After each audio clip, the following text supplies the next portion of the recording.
Welcome to Small Business, Big Network, the podcast for small business owners who want big results from their networking. I'm Liz Drury, a freelance voiceover artist who knows that if you're not working, then networking could help. Becky Ackerman is the founder of Do Handmade, a business which supports product-selling businesses such as craftspeople with a membership programme and pop-up selling events. She says that networking is important because it gets you out of your own bubble and into other people's bubbles. Thank you very much for being my guest on the podcast today, Becky. Oh, thank you so much for having me. Now, I'm looking forward to hearing your story because it's something a little bit unusual. Your business is called Do Handmade, which should give people a bit of a clue as to what you're up to. But I wanted to dig into your background first, which I know is pretty corporate, isn't it? Tell me what you've done in the past. Yes, I was in the PR and internal comms world at an airline and at Eurostar as well in the tourism and travel industry. Did events for lots of staff there and have run a business on the side. And eventually I was made redundant, sadly, and it made me put my all into running my business. So it was a blessing in disguise, I feel now. Yeah. Was that a COVID redundancy? No, it was just a reshuffle, but unfortunately I was pregnant at the time, so it was really hard. I couldn't find another job, so no one wanted to hire a 6-month pregnant person, despite apparently it wasn't because I was pregnant. I'm not sure about that, but it worked out in the end. It was horrible going through it, but yeah, here we are now, and I have a business been running for about 12 years now, and yeah, I can't believe it's got to where we are. So tell me what you learned in your corporate world that has helped you with running your own business. Yeah, so I would say the confidence. I was doing lots of events for thousands of people. It was a different world back then, though, like social media, and we had like the intranet and really old school communication tools. But the same mechanisms apply. You want to get your message across to people. You want to try and capture their emotion, their reaction, to help hopefully encourage them to want to do whatever it is you're asking them, if it's making a sale or booking them or whatever the request is of them. Those sort of skills have been, really adaptable, and I've used them lots in my business now. Yeah. So you mentioned that when you were in the corporate world, you were also running a little side business. What? Tell me about that. Yeah, so I got married and I made all the decor myself, and somebody was viewing the venue on the day of our wedding when we were setting up, and she said, "Would you be able to decorate my wedding exactly like you've done yours?" And I was like, okay. So I had my first customer at my wedding, and then it sort of spiraled from there, really. We started decorating lots of other people's weddings and events and birthday parties, and then we started teaching people how to make things themselves, running workshops. And then COVID came along and we converted the workshops into craft kits.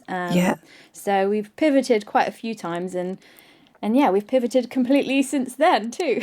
Yeah. So your business at the start then was kind of completely by accident. Totally. Yeah. It wasn't planned. It just sort of happened, and I saw a gap in the market.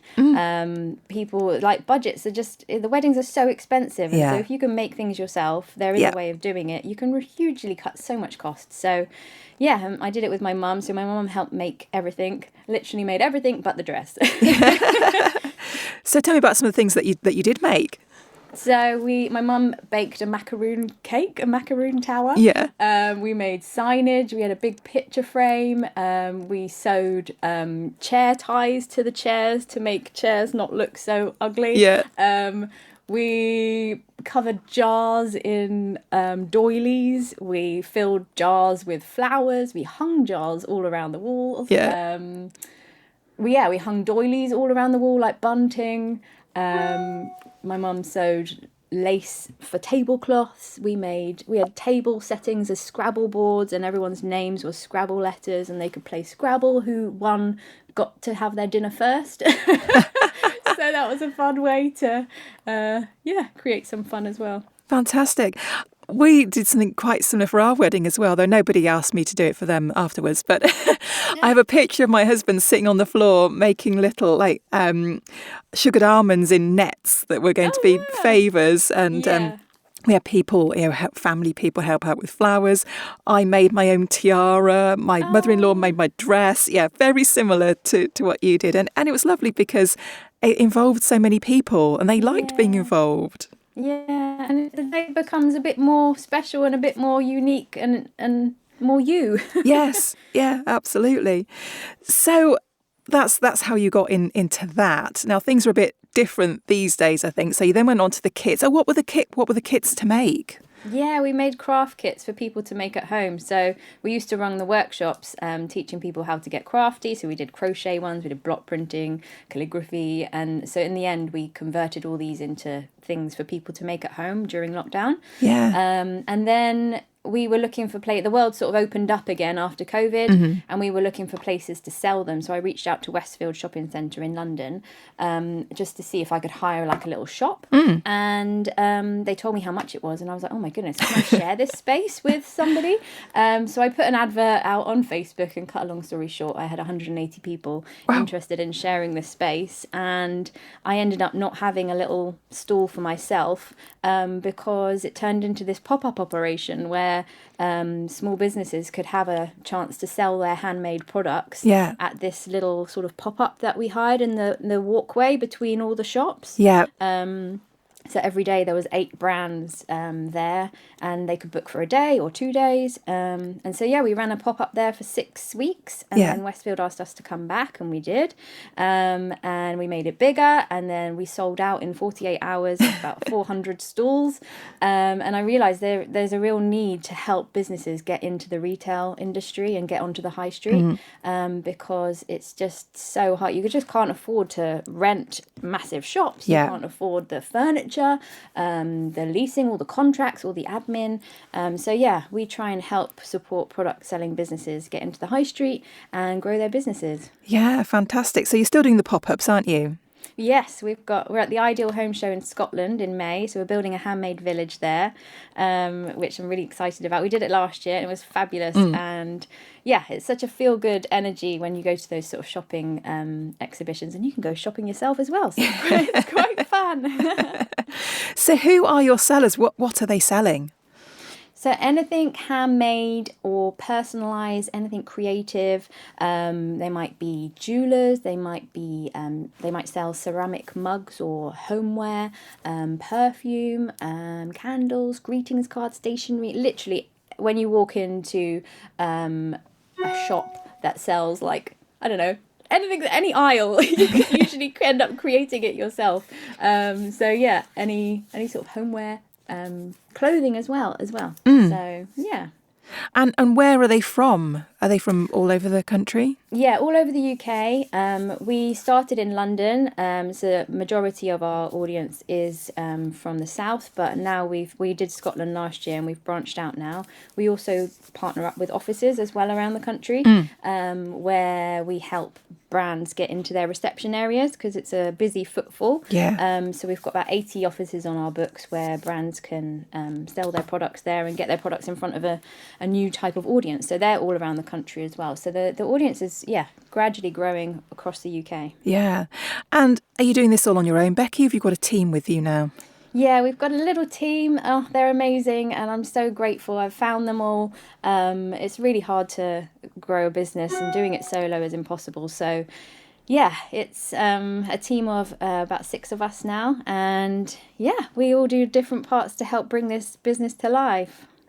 Yeah, and so tell me about some of the places that you hold the pop-ups. You've mentioned offices and shopping centres. Anywhere else? Yeah, we were at Waterloo Station, we've done Victoria Station, we were at Lakeside Shopping Centre, we were at ITV Studios, TikTok head office. Loads of high footfall places that would be really hard to get into on your own. We try and connect you to these destinations to help increase sales for them. Yeah. And so what's the sort of average number of stalls that you would have at a pop-up? It varies really. So all the offices that you tend to generally be the only one there, but then the Handmade Village, we had 25 brands there last year. We did a Christmas market in a nearby church, and that was 40 brands. So it really varies depends on the location, but it can be of all sizes. Yeah, and how often are you holding them? The offices are every week, so every week there's something going on. The bigger shopping exhibitions, they're probably a few times a year. We're currently at Westfield right now, so our pop-up there ends in May 2025. But yeah, we'll see where the next place takes us. Whenever we pop up someone walks past and they're like, oh, could you do something for us? And then we end up organising the next one. So yeah. Yeah, so it's a very organic business then. Yeah, I don't know what I'm doing next year, so we'll see. So who are the customers? Who is coming to buy from the stores? Yeah, so it depends on the location. So if you're in a station environment, it's usually generally working professionals. So it's always important, if you are thinking of popping up in these locations as a business owner, to know what sort of clientele is going to be in that location. In shopping centres, it might be families, some working professionals, but potentially during the week it might be mums that might be looking after kids during school hours, or it might be it could be varied. It can be totally varied. Yeah. So how do you coordinate everything? It sounds like there's a lot of moving parts to this, a lot going on. Yeah, my head is quite chaotic. I guess the team is a great place. I've just discovered Asana, which is also a fabulous working tool to help us keep organised. It's a I don't know. I just try and manage all the different parts. I've got different boards on Asana. Got a schedule for marketing and socials. We have monthly team meetings, a regular WhatsApp chat that we're all keeping each other up to date with. Yeah. So how many sellers do you have kind of on your radar now? And do you have some kind of directory for them? Yeah, so we've got a directory. We're up to about 8,000 brands now. Wow. From across the UK. It's really grown very organically. And we're constantly trying to share information on our Instagram to help them grow their businesses, not even just from popping up with us, but we do like Instagram lives to share topics that might be of interest, like SEO or how to grow your website, or sharing podcasts like yours that share lots of tips on how to increase your network. And we share lots of knowledge and resources. Yeah. So how do sellers get themselves into your directory? So we just generally, from signing up to our mailing list, that's the first sort of step, and then becoming a seller if they wanted to pop up with us. We show them how to do that. On our website you can see all the different places that we're popping up. We also run a membership as well, where we help collate loads of opportunities into one place. That's where we offer those free stalls in offices across the UK. So that's our membership offer as well. Yeah. Now on your LinkedIn profile it says you're trying to transform the way the nation shops. In what way, Becky? It's when you go into a typical high street shop, you find really nice, lovely things, but there's so many businesses out there that offer personalized products, unique, thoughtful gifts that make such lovely gifts for people for birthdays or Christmas or yourself, and they're just not getting the attention that they deserve. Like, so much thought and love is going into these products, and they're so talented, and we are just trying to help more people discover those sort of brands. If you look on Etsy, there's so many wonderful things, but you never see any of those in the shops. And so we're just trying to help connect the two, and help give them a chance to hopefully either like give up their job, which they usually are, that to begin with. You have a full-time job and you're running your business on the side, and it's scary making that leap. So it's trying to give them a taste for, would people buy their products, and then eventually becoming that is your full-time job, running your business and selling your own products. So how can people find out where your events are happening? Yes, on our website, idohandmade.co.uk, there's a menu at the top, and you can follow all the different things we're doing, the events. We do business coaching, we do the membership, we've got the free Instagram lives, we do networking events, sometimes in person as well. So there's loads of info. There's some free guides as well to download as well, to help top tips if you are popping up to help increase your sales. Fantastic. So let's have a chat about networking now. Obviously, you've built a massive network of people. How do you like to network? I see. It's a topic that I find really hard, but I've really pushed myself. In the last sort of 6 months, I've signed up to the NatWest Accelerator, Oh, yeah. which is a fabulous way to meet people in a non-awkward way, and you do it through workshops and in-person events and things. And I've really tried to go to other events that where other people are in person to try and meet people and sometimes it emphasizes what you do when you say what you do out loud, which you wouldn't often do if you're just at home working. Yeah. And yeah, so I try and do it in person. I do a monthly one as well. There's one online that I love attending, and there's about 200 businesses, and we all get put into separate breakout rooms to help meet others. It's so important just to put yourself in other people's bubbles, because sometimes it can become quite overwhelming just being in your own, and you just forget that there's other problems out there that you could also be helping as well. So Yeah. So how often do you tend to do a networking event? So I do the monthly one online just to meet new people constantly, and then NatWest is every 2 weeks or so there's an event. So that's a really good one. And then there's time to time there's other events that just pop up that you think. I went to Ideas Fest last year. That was an amazing event to help meet people. And there's, we collate loads of these sort of networking events on our hub. And so I'm always seeing things going on.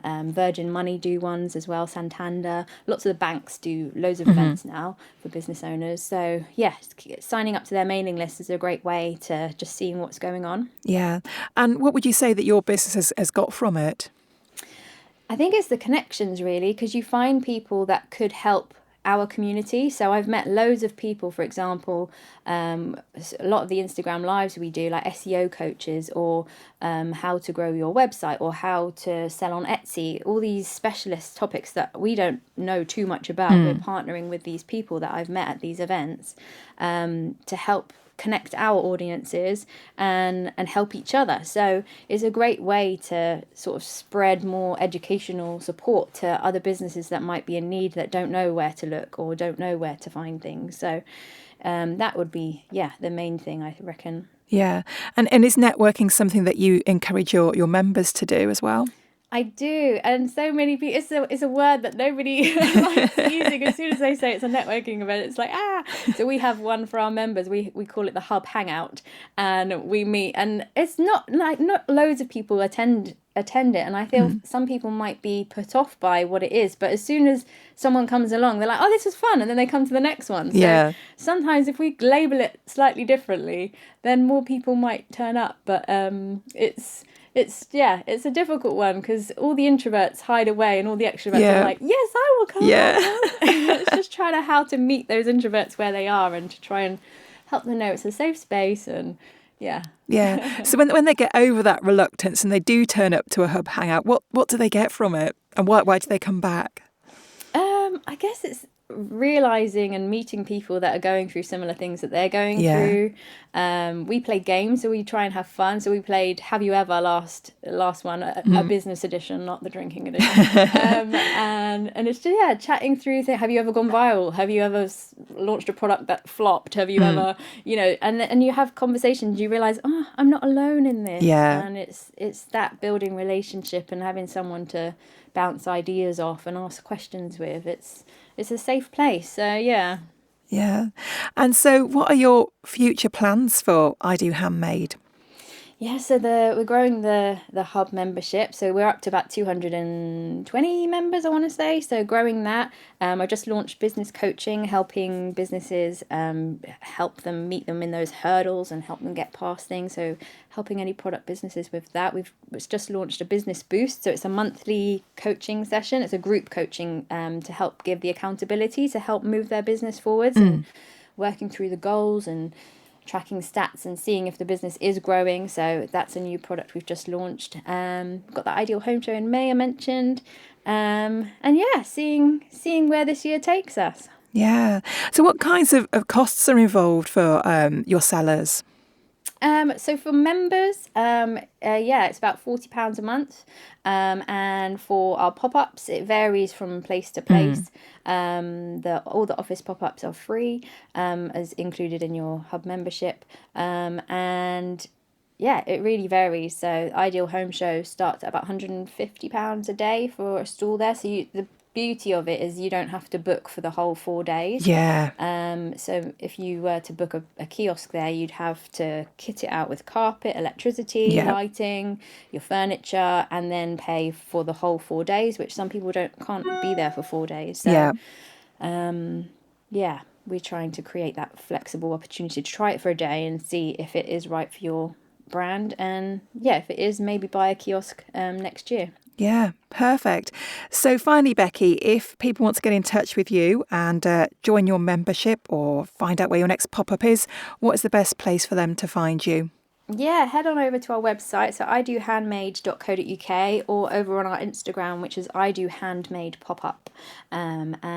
You'll find lots of info and events and freebies that you can download as well.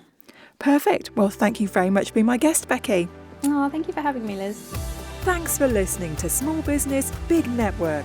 If you found this podcast useful, please do rate, review and subscribe. And don't forget to share it with the rest of your network too.